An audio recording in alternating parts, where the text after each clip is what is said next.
താമരശ്ശേരി രൂപതാ ബിഷപ്പ് മാർ റെമിജിയോസ് ഇഞ്ചനാനിലാണ് നമ്മളോടൊപ്പം ഉള്ളത്. ബിഷപ്പ്, എങ്ങനെയാണ് നമ്മളെ ഈ ഒരു ആദ്യത്തെ ഒരു ബ്ലാസ്റ്റിംഗ്, പ്രത്യേകിച്ച് മലയോര ജനത ഒരുപാട് നാളായിട്ട് കാത്തിരിക്കുന്ന ഒരു ചടങ്ങ് കൂടെയാണ്? ഇത് ഒരു സ്വപ്നം സാക്ഷാത്കരിക്കുന്ന അവസരമായിട്ടാണ് കണക്കാക്കുന്നത്. ഇതിനെതിരെ പലപ്പോഴും ആളുകൾ വിമർശനം കൊണ്ടുവരുന്നുണ്ട്. ഒന്ന്, രാഷ്ട്രീയപരമായിട്ട് മുഖ്യമന്ത്രി അല്ലെ ഇടതുപക്ഷം തിരഞ്ഞെടുപ്പാണല്ലോ വരുന്നത്, തിരഞ്ഞെടുപ്പിനുള്ള ഒരു അഡ്വർടൈസ്മെൻറ്റ് അതൊന്നും നമ്മൾ കണക്കാക്കുന്നതേ ഇല്ല.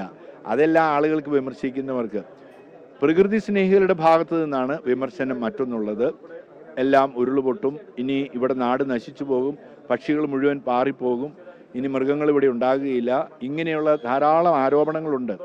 അതിനെല്ലാം പഠിക്കുന്നതിന് ഇവിടെ ആളുകളുണ്ട്, കോടതിയുണ്ട്, സംവിധാനങ്ങളുണ്ട്. പക്ഷേ അവരുടെ ആക്രമണത്തെ എല്ലാം, എതിർപ്പുകളെ മറികടന്നുകൊണ്ട് ഇത് സാക്ഷാത്കരിക്കുമ്പോൾ എത്രയോ ആനന്ദമാണ്. 15 വർഷങ്ങൾക്ക് മുൻപ് ഇത്തരം ഒരു സാധ്യതകളെ കാണുകയും അതിനുവേണ്ടി പിന്നിൽ പ്രവർത്തിച്ച എല്ലാവരെയും നന്ദിയോടെ ഓർക്കുകയാണ്. ഇന്ന് നമുക്ക് വലിയ പ്രതീക്ഷയായി. ഇനി എത്രയും വേഗം പ്രവർത്തനങ്ങൾ പൂർത്തിയാക്കാൻ കഴിയട്ടെ എന്നാണ് പ്രാർത്ഥിക്കുന്നത്. അതിന് എല്ലാവരുടെയും പിന്തുണ ആവശ്യമുണ്ട്, വിമർശകരുടെ ഉൾപ്പെടെ. കാരണം ഇന്ന് വിമർശിക്കുന്നവർക്കും ഈ വഴിയും പ്രയോജനപ്പെടും. കരണ്ട് വന്ന കാലഘട്ടങ്ങളിൽ ആളുകൾ എത്രയോ അതിനെ എതിർത്തവരുണ്ട് ഇവിടെ. അങ്ങനെ ഏതൊരു പ്രോജക്റ്റ് വരുമ്പോഴും എതിർക്കുന്നവരുണ്ട്. എന്നാൽ അവരുടെ മുൻപിൽ കാണണം, ഒരു സാധ്യതകൾ എപ്പോഴും നമ്മുടെ മുൻപിലുണ്ട്. ഞാൻ സ്വിറ്റ്സർലൻഡിലൂടെ ധാരാളം യാത്ര ചെയ്തിട്ടുണ്ട്.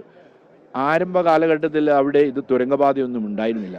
ആൽപ്സ് പർവ്വത നിരയിൽ തന്നെയാണ് സ്വിറ്റ്സർലൻഡ് കംപ്ലീറ്റ് ഉള്ളത്.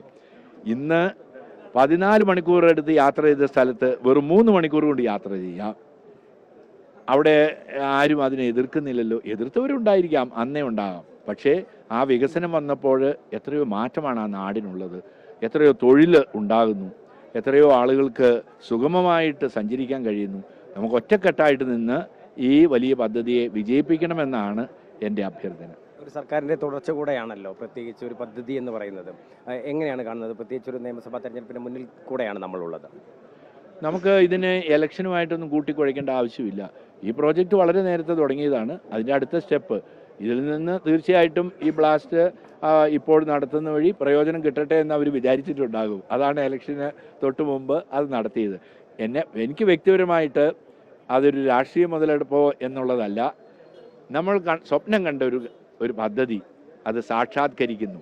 അതിൻ്റെ ഡേറ്റോ സന്ദർഭമൊന്നും വ്യക്തിപരമായി എന്നെ സംബന്ധിച്ചിടത്തോളം അതൊരു പ്രശ്നമേ അല്ല. സ്വപ്നം സാക്ഷാത്കരിക്കപ്പെടണം. ആരൊക്കെയാണ് ഈ ഒരു സമയത്ത് മനസ്സിൽ വരുന്നത്, ഈ പദ്ധതിക്ക് വേണ്ടി അഹോരാത്രം കഷ്ടപ്പെട്ടത്? ശ്രീ ഉമ്മൻചാണ്ടി സാറ്, അദ്ദേഹത്തിനോട് കടപ്പെട്ടിരിക്കുന്നു. ശ്രീ KM മാണി, അന്ന് ധനകാര്യമന്ത്രിയായിരുന്നു, അദ്ദേഹത്തോടും വളരെയധികം കടപ്പെട്ടിട്ടുണ്ട്. ശ്രീ ജോർജ് M തോമസ്, പ്രിയങ്കരനായ MLA, ഇവരോടുള്ള അഗൈതവമായ നന്ദി ഞാൻ ഈ അവസരത്തിൽ രേഖപ്പെടുത്തുകയാണ്. അതോടൊപ്പം ഈ പദ്ധതി നടപ്പിലാകുന്നതിന് വേണ്ടി ഒരു 5 അംഗ കമ്മിറ്റി ഞങ്ങൾ ഉണ്ടാക്കിയിരുന്നു.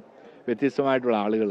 ആദ്യമായിട്ട് ഇതിന് അനുവാദം കിട്ടേണ്ടിയിരുന്ന കോഴിക്കോട് PWDയിൽ നിന്നായിരുന്നു. അവർ വളരെയധികം സഹായിച്ചിരുന്നു അന്ന് ഇത് ബജറ്റിലേക്ക് അവതരിപ്പിക്കുന്നതിന് വേണ്ടി. അപ്പോൾ അവരോടൊക്കെയുള്ള എല്ലാവരോടുള്ള കൃതജ്ഞത രേഖപ്പെടുത്തും.